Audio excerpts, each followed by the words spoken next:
Welcome to the Laws of Business podcast. Here, we will share the skills you need to make your business a success. Learn about goal setting, productivity, time management, marketing, and much more. Hear inspiring stories with today's best business leaders and join a hub of thousands of passionate entrepreneurs across the world. And now, here's your host, Jamil Jama. Hello, everybody, and welcome to the Law of Business. I'm Jamil Jama, and I interview entrepreneurs that can help you to start and grow your business. And today I'm going to be interviewing Linda Fisler. And in this interview, we're going to be talking about self-publishing and entrepreneurship. And it's a real pleasure to welcome Linda Fisler. Linda, thank you so much for taking time out to be here. How are you? I'm doing well, thank you. And thanks for asking me to be on your show. This is quite an honor. Awesome to have you here, Linda. And before we get into the interview, I'll give you a bio of who Linda is and what she does. Linda Fisler is an award-winning author and an artist. She's also a successful entrepreneur. She started writing when she was a kid, and little did she know that 18 years later, she would be writing for a major Fortune 500 company. She remembers sitting in the lab, feeling the creativity leaving her body as she continued to write, sending a script directly to Gene Roddenberry. There's a story there in the 1980s. Linda started writing a blind series, and life took over for a while and interrupted her pursuits outside the company. She calls it brainwashed years, when she had to buckle down to keep her job. Don't ask why, she says. She tried to keep her job testing TP and baby diapers to pay the bills, basically. She did that just to pay the bills. After Linda got promoted to management, an HR director told her she would never be a manager. And there's a few more stories about that Linda will tell us about. And Linda considered that goal accomplished and resigned a few years later, setting into creative entrepreneurship. Linda spent her days writing, painting, teaching, podcasting, and researching for her blind series novels. The series explores the question, can three people, a senator, a female lawyer, and a MI6 agent, create an alliance that could change the course of history and steer us clear of the political divisiveness that exists today? Most interestingly, the research that Linda unearthed reveals striking parallels to today, because history does repeat itself. And it's a real pleasure to welcome Linda Fisler. Linda, thank you so much for being here. No, it's going to be a fun time. I'm going to look forward to talking with you and exploring all of the things that you talked about when you were reading my bio. So it's going to be a good time. Thank you for having me. Thank you for being here, Linda. And Linda, you're an award-winning author. What award did you win? Oh, I placed honorable mention in the Paris Book Festival. My first book did in the Paris Book Festival, the Great Midwest Book Festival, and there's one other. It wasn't London. Oh gosh, I should know this off the top of my head, right? And I don't have my books by me to say, but there was one other one that I had. You've won so many awards that you've forgotten. Yeah, I wish. But yeah, I won Paris Book Festival twice. Wow. Congratulations. Thank you. Maybe was it German? Was it a German one? Because I know they have one in Frankfurt or Berlin or something. No, it wasn't German. I'm thinking it was. Oh, I know. It was. How can I forget this one? It was Hollywood. The Hollywood Book Festival. Congratulations, Hollywood. Congratulations. Yeah. That's a lot of awards you've won. Congratulations. And how many books have you authored so far, Melinda? Total of 11 books. That's awesome. And was it all self-published? Yes. So you know a lot about self-publishing books, right? Right. My first fiction book actually went through a vanity press, and we can talk about that in a little bit if you want, but all the rest of them were self-published. Okay. Can we talk about your first book then, Linda? Before Sure. we talk about your other books. When did you publish the book, and what book was that, please?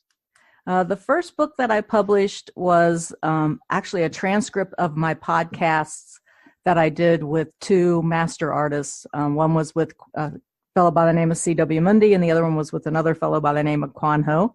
So I sat and transcribed a couple of my Art Chats podcasts that I did with them and then published them out. So it's just basically there was so much information that they gave me on the podcast that needed to be out there.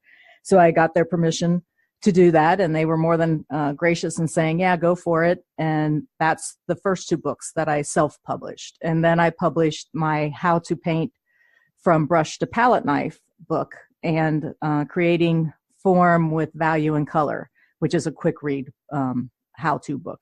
So all four of those kind of went out in the same year, which was around 2014, 2015. Recent. Yeah. That's pretty recent. And that was about what for those books? Two of them was for artists, right? Because you're also an artist. Right. When I left Procter and Gamble, I basically went down the path of being a fine art artist. So I wasn't actually, even though I was authoring a how-to book and things like that, I left in 2006. So during 2006 and 2014, before I published, I was actually doing some entrepreneurial work as a fine art artist and working with a master artist here in the United States who's internationally known by the name of Kevin McPherson. He and I kind of created a corporation, and I was the business manager and his basically business assistant for about 5 or 6 years. And we created a business called Artist Mentors Online, and we were mentoring artists via the computer. And they would study with Kevin and I for about a year. And we would provide them with exercises that they would upload their images of their work afterwards. And then we would critique those images, and we would have workshops and different things like that. So this all started in about 2006. And okay, sorry. No, I was just, and we stopped doing that about 4 years later. So mainly because it was very successful. We had a lot of people from all over the world applying to study with Kevin and I. And I would handle some business coaching during that time, and Kevin would handle a lot of the art critiques, and then I was also in charge of running the website.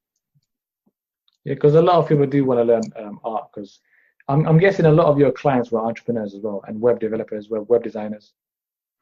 Not so much web designers, but certainly artists that were looking to have a business, a business presence. They wanted to start learning how to market their work and how to become more successful and getting their work in front of people, getting into gallery representation, all those different things. And so between Kevin and I, Kevin naturally had a lot of business experience as well. So between us, we handled a lot of Kevin, like I said, was very, very successful, and so was I at the time. And it was a really good team. We had a really good time, and there were a lot of people who benefited from that time period. I skipped the topic. I went straight to the art. That's okay. Because I know you're an award-winning artist as well. You're an award-winning artist as well. Right, which is real cool. Yeah. But let's go back to your books, because we still haven't finished talking about that yet. Because you mentioned some of the books that you self-published. Can you tell us about your other books that you self-published, please? Other books that I've self-published is the Blind series, which is 3 fiction books right now. It's a kind of a trilogy. Well, it's not kind of. It is a trilogy. And then, so think Star Wars. Think Star Wars. You know how Star Wars came out with its first 3 episodes, and then it had the next 3 and the next 3? Yeah. This series is similar to that. It's the first 3 books. I'm working on the next 3 books there'll probably be more trilogies after this as well with the same characters. So this particular book, these are the ones that have won the awards, and it's also the ones that kind of explore history and, can these 3 characters who are kind of working together, which is an MI6 agent, the female lawyer, and the senator who later becomes president in the first trilogy, can they all work together to kind of change some things so that we're not so divisive and we're not so dysfunctional, and change the course of history, kind of break this circle that we're in. So a lot of the same things that we're seeing today were present back in the 40s, 50s, and 60s, 70s, and 80s. And this book is set and starts in Blind Influence, which is the first book, is set in 1979. And then Blind Persuasion is the second book, and that's set in the 1980s. And then Blind Alliance is set towards the end of 1980s and the beginning of 1981. So it's that time period that we're looking at. So it kind of sounds like a movie. Seriously, it sounds like a movie. I'm hopeful that it'll be a movie. Actually, it sounds like a movie. I think that would make a good movie. Seriously.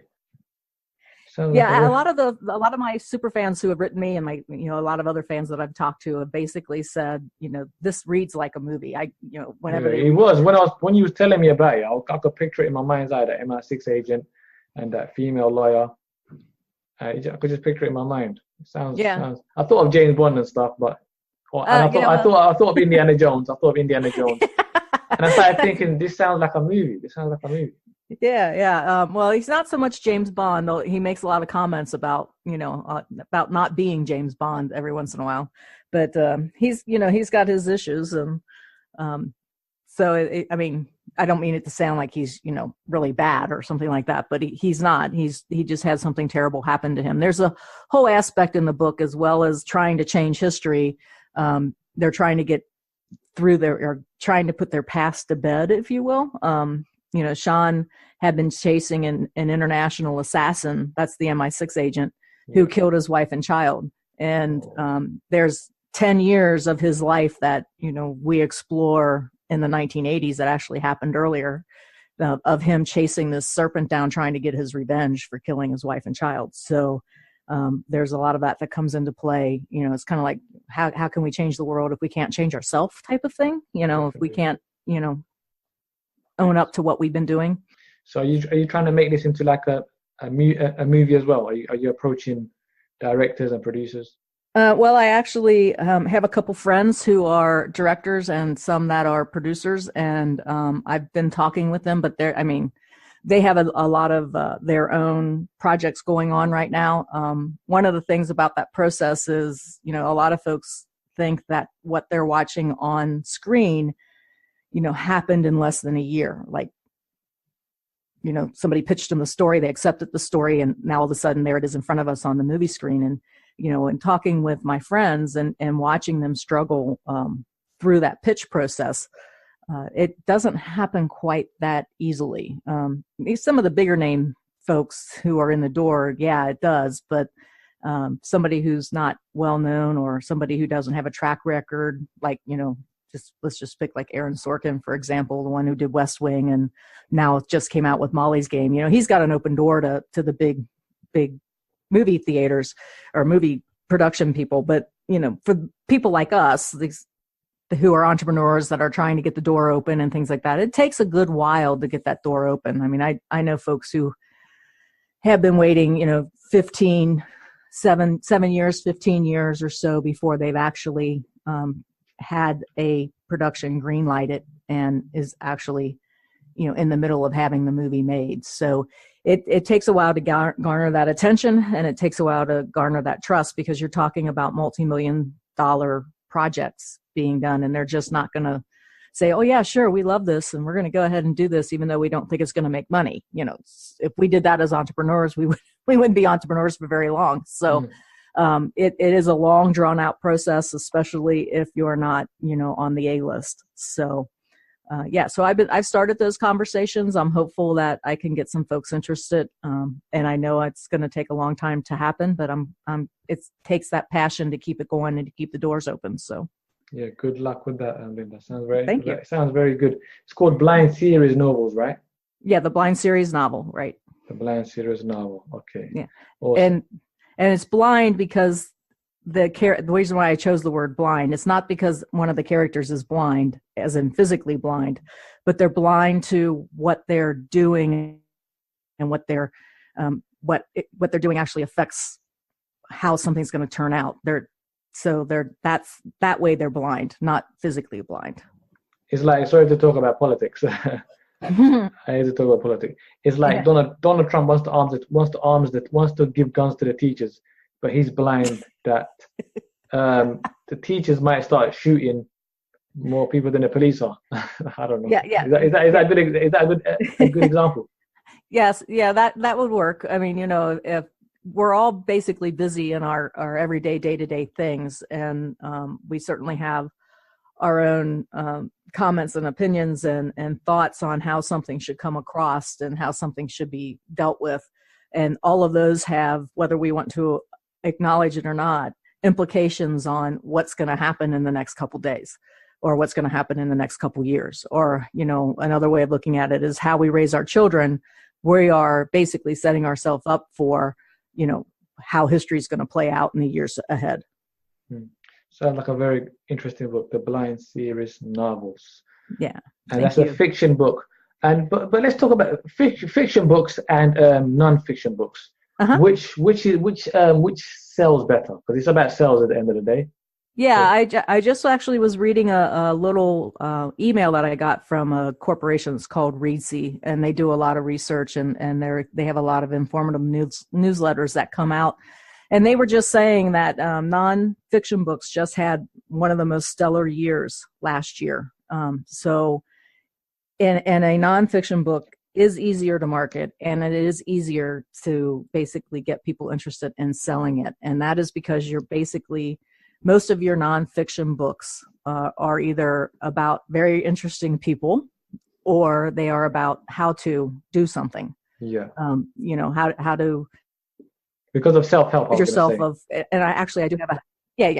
I actually have one of those out that I always forget to talk about. It's about how it's a guide to take back your time on how to do time management. So that's out there as well. And we can talk about that as well later. Yeah. So, that those books, they market themselves. I don't put a lot of marketing effort into selling any of my how-to painting books or that management book. Every once in a while on Kindle Select, I may offer it as a freebie, and that just gets me in front of people to market my nonfiction book, or my fiction books, excuse me. So in my how-to books, about the author, I mentioned that I'm writing a fiction series called The Blind Series, and I kind of take that out. So anybody who gets that how-to book is also going to be introduced to my fiction side. Upselling. It's called upselling. Yes. For all the listeners listening. It's called upselling. Right. Exactly. So the easiest area to break into, and most of the successful folks in publishing will tell you, write a how-to book first, get your name out there. It's easier to get into publishing with a how-to book. So that would be my first advice to anybody who wanted to publish. Think about, is there something that you can tell somebody how to do, and, write that out. And, it can be anything from time management, or if you're an author, how to self-publish if you've self-published. And then realize that with that are millions of books that are under the same topic. So there's a lot of competition. Yeah. Yeah, there is. And that's true on whether it's a fiction book or a nonfiction book. There is, because of self-publishing, because of the internet, there is a wealth of books out there, millions and millions of books. And but I think competition is fierce or hard at the lower levels. The higher levels, it gets easier. Like the more effort you put into it, the better your book, the less the competition, I believe. Do you agree with that? Yes. And, it's kind of, we had talked a little bit prior to coming on the air.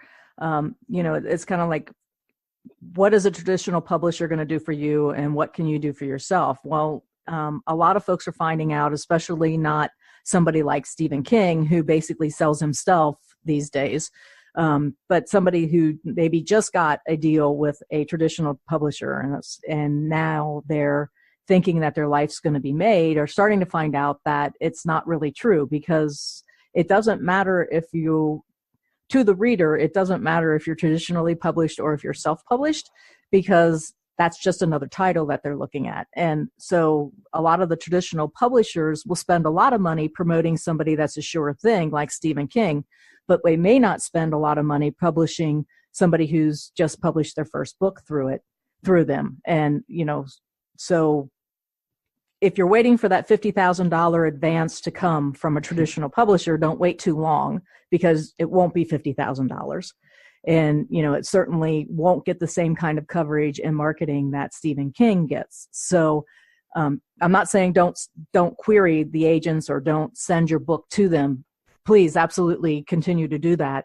But understand that there's another option for you out there, and that's called self-publishing. And that's where you basically are in control of your story and your books and how you market them. And there are a lot of tools available out on the internet that can help you do that. And one such thing is what we're doing right here, which is podcasting. You know, that can get you in front of a lot of people. If I told you that you could get, 50 to 100 people in a room where you can talk about your books, would you do it? Yeah, of course.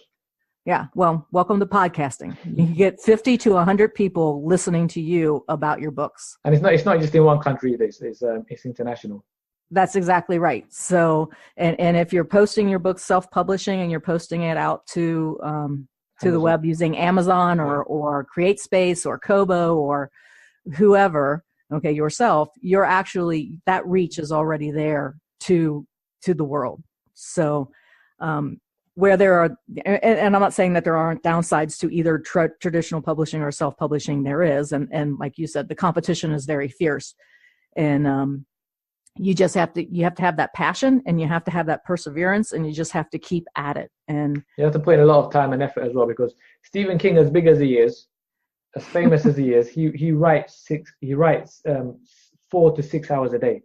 Right. And he has a staff of people that handle his publicity, that handle his marketing, that work with the traditional publishing house, that answer his emails so that he can afford to write, 6 hours a day. So he's got, we're not going to have that right in the beginning. So time management is absolutely, what you spend your time on. And you like I said, it's that commitment and perseverance that's going to make you break through later. And networking. We have to talk a little bit about networking as well. Yeah. And that's where, something like a podcast can come in, and you can learn from different people, different authors that are out there, different people that are trying to self-publish, people who have self-published, just talking with them and finding out the good and the bad and the ugly of it. So you host a podcast as well. What's your podcast called, Linda? My podcast is called All Things Creative, and the reason why it used to be called Art Chats, and I would just interview master artists, even U.S. or outside the U.S., depending on, if they were willing to talk with me. And we just talked about, in the beginning, art stuff, art instruction, color theory, different things like that. And then I started branching out a little bit and interviewing some musicians and interviewing some other artists that weren't just painters, and thought, wow, there's a really common thread of creativity and how things actually become creative. And so I decided that I wanted to step out a little bit further and just start thinking about the creative process and have people come on the show and talk about the creative process and how that may be the same or different between authors and artists and musicians and, dancers and movie producers and directors. So I've had, just recently I've had a movie producer on, who's a friend of mine, and he was on and he was talking about movie producing. And after the show, I just sat there and thought about what he was doing. And besides his passion for movie producing, that came out very, very clearly. I mean, it was very clear that what he does in movie production, an entrepreneur has to do almost every day. So we have to watch our budgets. We have to make decisions. I do that. I write down everything. I write down every penny I spend. Right. Like even I bought something from I was out and about today. I bought like a drink for £1.30 at Ribena, and I came and wrote down £1.30 Ribena, and I brought down the date as well. So I good for you. You're on your way to penny. become a movie producer. I write down every penny I spend. Yeah, and that's part of the movie producer's job, and the other part of it is making decisions that'll keep the movie, going forward. I always thought that was the director. It's not. It's the producer. It's the producer that's saying, "Hey, excuse me, Mr. Director, we only have another hour of light, and you need to put this scene together, because I can't afford to have the guys come back tomorrow and do this, or we're an hour away from paying double time to these guys, and we got to get this done. And oh, by the way, this scene isn't important anymore, so I'm calling it. It's day. We're done." These kind of hard decisions. These are decisions that, if you just kind of take them out of the context of movie and start putting them in the context of business, you start seeing yourself, well, am I going to waste any more time doing A, B, or C in my business because it's costing me this much money and it's not returning on the investment? So now I'm going to decide that I'm going to stop doing that. And so, you're kind of the movie producer and you're kind of the director, but you're also, this entrepreneur out there that's trying to have this passion to make your dreams come true. So it does change a little bit from when you're working in a corporate environment, working for somebody else versus working for yourself. Because when you're working for yourself, you really are the director, the producer, the movie house that's going to show it. You're also the artist that's creating the stories and the painting and what it is that you want to do. It's a lot harder, but it's a lot more fun as well. You develop it more is a lot more as a fun. person. You develop more as a person. Sorry. Yes, absolutely. Yeah, it is a lot more fun. so Linda, and you're responsible. I was going to say that. Sorry to interrupt you. Okay. No, that's okay. You're saying you're also responsible. Mm-hmm. Yeah, you're responsible. And then I cut you out. Sorry, I cut you out again. Sorry. No, that's okay. That was just kind of you're the one that's responsible for basically succeeding or not succeeding. There are going to be times when things go bad, and there's going to be times when things are really fantastic.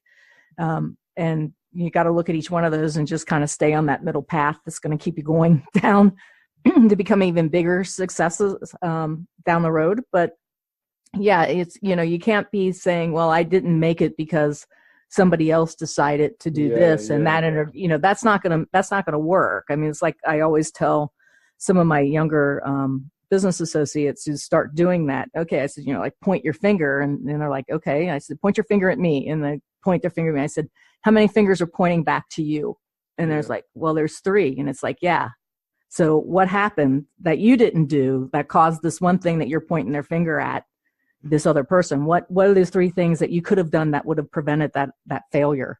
And it's just kind of the look on their face when they finally realize, oh, wow, yeah, you're right. It is me. I should have done these other things. I called to confirm or whatever the situation was. There were things that they could have done that would have prevented the outcome that's staring them in the face today.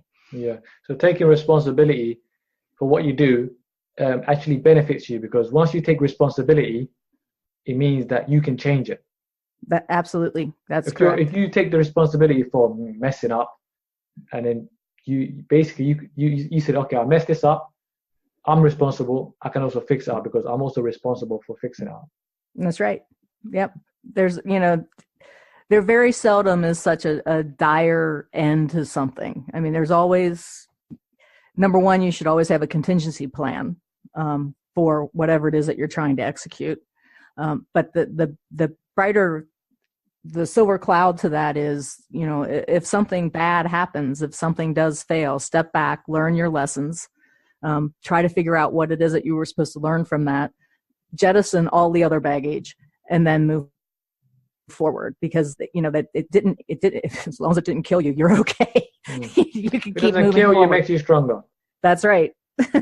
There's a quote: if it doesn't kill you, what doesn't kill me makes me stronger. That's exactly right, and it's so true. That's great, Linda. Thanks so much for that intro. We're going to talk about, and your podcast is called, what's your podcast called again? The Creative. All Things Creative. All Things Creative. I'll definitely leave that in the show notes. Yeah. And Linda, we was talking about time management for a bit, but then we started talking about responsibility.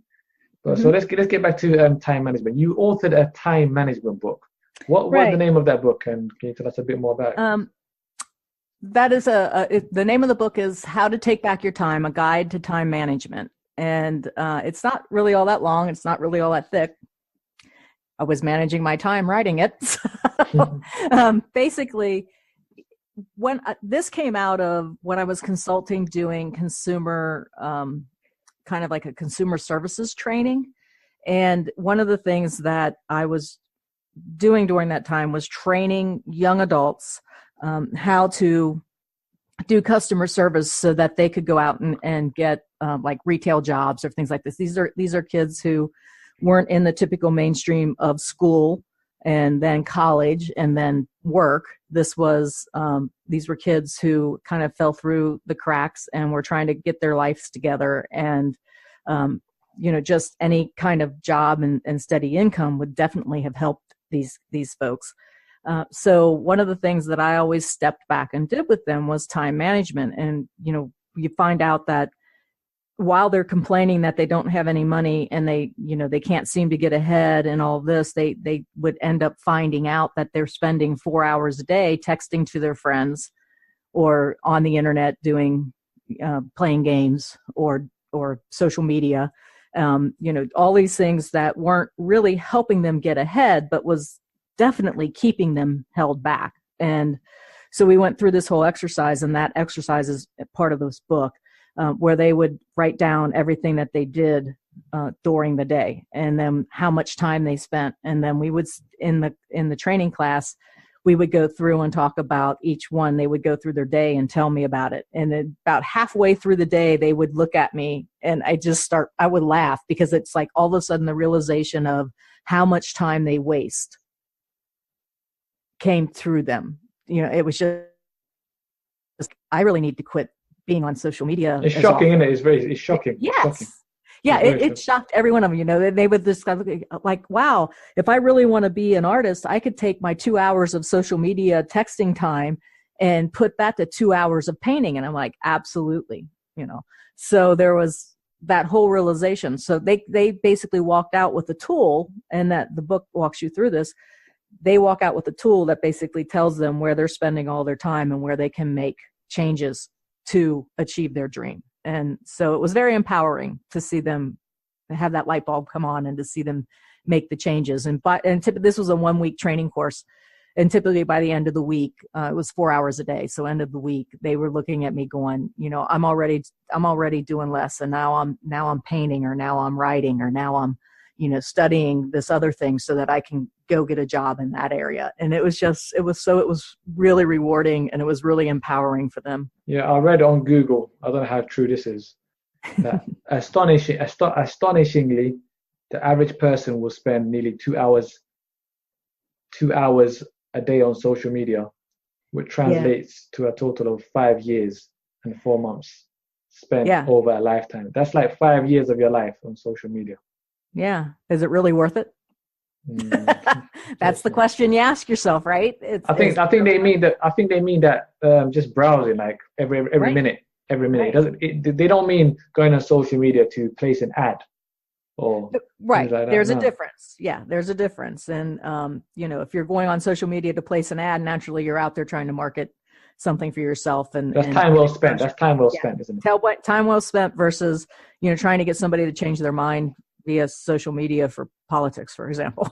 We won't go there, but or seeing how much likes you got, or seeing how many likes you got, or just posting what you're doing every minute of the day, or some of that is good, like I'll post gonna go out and start writing book 4 of the Blind series, and that keeps while I'm telling them I'm going out to start writing it, or I'm going out to start editing it, or how close I am in the process of getting it published. That's a lot different. Yeah. And I do it once a day. It takes me 10-15 seconds to say that I'm going to go do that. And, the questions that I get after that keeps my books in front of people. It keeps people interested. So I even look at that post as somewhat advertising or marketing for me. So using social media for business is time well spent. For marketing, for networking, for providing value, that's time well spent. But using social media to waste time on seeing, to see how many likes you got, how many follows, to see how many likes you got, or to watch prank videos, that's a waste of time. So talking about marketing now, Linda, mm-hmm. You self-published 11 books so far, right? That's correct. And was marketing the hardest part? Absolutely, it still is. I mean, you never stop marketing your first book. You are continually, no matter if it's 5 years old or whatever, you're still marketing your first book. And one of the reasons why I say that is Blind Influence was published in 2015. And I am now circling back because my Blind Influence is coming out April 3rd, an audiobook. So now I'm back marketing Blind Influence again to, hopefully an audience that has not heard of it yet. But so basically to do that, there's like a raffle coming up. I'm using my art side now to help promote my book side. And I'm going to be having a raffle where if you buy the audiobook, you get depending on which version of the audiobook that you bought, whether it's a digital download or a borrow or actually buying the CDs, you get so many raffle tickets per purchase, if you will.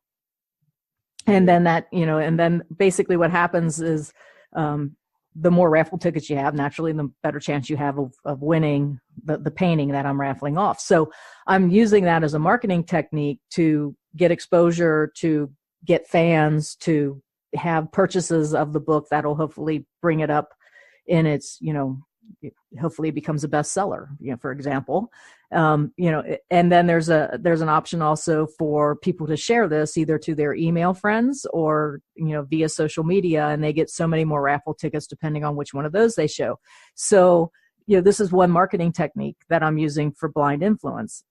At the same time that I'm doing the audiobook, if they buy my paperbacks or they buy my ebooks, they also get chances into it. So they get to choose which one they want and how much price point they want to pay. But that also results in an opportunity for them to win a painting. So that's just like one example of how you can look at different things and how you can bring some exposure and some marketing. There's plenty of ways to market. There's so many ways of marketing. Yeah. So what are the top ways for marketing a self-published book, Linda? Yeah. So that's because there's an 80-20 rule, right? So 20% of your results, 80% of your results will be based on 20% of your efforts, right? So that's exactly what's the top? There must be top places or top ways to market a self-published book. What are the top ways, please? For me, the one that has worked the best has been face-to-face, because I'm selling my passion face-to-face with folks. So talking on a podcast about my books have been very, very helpful. Talking directly face-to-face, booking in book signings in not ordinary places. So what I'm saying is it might be hard for you to go into Barnes & Noble as a self-publisher and say, I want to have a book signing at your store. And they may look at you and go, no, because I don't even know who you are and you'll never pull anybody in. So they may say no. So don't go to Barnes & Noble. Go to, a little shop in a downtown area that has a really good business of people that, will come in and want to hear your story and book there. So I have been in so many places that have not been bookstores and have done really well selling my books. And then use your network of friends that are in your city or outside of your city to market your books through them. Have them set up a place at a library or somewhere like that where you can come, travel down to see your friend, and then also include a book signing there. Again, face-to-face to me works the best, and that's because I can show them the passion I have for writing the particular story. And it gives you more credibility as well. It gives people more credibility as well when they see fans wanting you to sign your book for them. Right. And I'll be really honest, I have not had all that great success using Facebook ads or any kind of social media. I don't think Facebook ads is good for books. Facebook ads is good for programs, courses, products, but for books, I don't think Facebook ads is good for. Yeah, I've had an art course out there that I've offered on them too, and really didn't do all that well either. And that could have just been me. If other folks are getting that's great, and continue to do it. But I've not had great success, and I just think it's a little pricey for no return. So I would tend to rather put that money into a public appearance or a personal appearance, book clubs, whatever. And that takes some time to market that down. But I'll tell you, the people that you go and see and that you meet become very, very, very loyal fans. And that's what you're looking for, is that loyal fan to build your art platform or your author platform. So what are your future plans right now, Linda? Well, I've got this promotion coming up for the audiobook for Blind Influence that starts on April 3rd. And then the next thing up is the publishing of book 4. I'm in the editing stage of that. So the Blind series, book 4 will be coming out. It's called Cloak. That'll be coming out later this year. So working on that. And then we'll be doing a number of podcasts with a variety of people throughout the year for that as well. So, and then that kind of, leads me into other things that I'll be doing as well. So basically my days and weeks are spent either in the studio painting, at my computer, writing my story, and then, doing some appearances of in town locally and things like that to sell the books. So all you do is work, really. You just work. So you love what you do. Drink wine. Entrepreneurship. Entrepreneurship, Linda, would you say entrepreneurs, they go around driving Ferraris, they fly around in private jets, they go on their yachts, or do they spend more time working? They spend more, this entrepreneur spends more time working, because I don't have any of those things. But yeah, I spend the majority of my time, if I'm not sitting at my desk writing something, I'm certainly thinking about what the next chapter is in the book, or what the next scene is, or how I can improve a scene that was before, or I'm thinking about what the next painting is, and, doing things like that, what my next topic will be for my instruction on my painting class on, next Tuesday. Those kind of things are always at the forefront of my mind when I'm not physically doing that. So, Definitely. yeah. So for anybody listening that wants to be an entrepreneur, don't think it's just driving around in Ferraris and having fun. It's not like that. Most of the time we're just working. And we love what we do, so it doesn't feel like it's work. That's correct. That's absolutely true. So Linda, thank you so much for this interview. I really enjoyed this. If anybody wanted to contact you, where can they find you? They can look at my websites, which is www.lindafisler.com or blindseries.lindafisler.com. The second one is about my books. The first one kind of tends towards the art side. Or I'm on social media. You're welcome to contact me on Facebook. I'm more on Facebook than I am on any of the other social medias, and typically what I post to Facebook gets sent out to everybody else. But so Facebook would probably be the best place to get in touch with me. Fantastic, Linda.